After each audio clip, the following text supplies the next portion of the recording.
Hey everyone, Nathaniel from Mapline here, and today we're going to jump into the August updates. Let's do it. First up, we've added some new training resources. Under the Help tab in the top right corner, you select Training, it'll go to this page. You can still sign up for the live trainings, but we now have recorded videos for each of the sections. We're starting with Mapline Basics, but don't worry, more are on their way. Next up, coverage circles. You can now save coverage circles as a separate territory folder. If I come to my technicians layer, which has a coverage applied right now, I can come down to Save Coverage to Map folder and click OK. And there we go.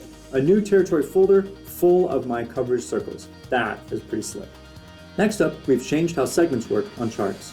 Instead of having there be a third box for segments, there's now just a simple segment icon under the Y-axis field. So you can see that my sales right now are segmented by status. I've got active and inactive, so red and green bars for each one of my regions. Pretty cool, and if you ever want to change it, you can just click on the segment icon here.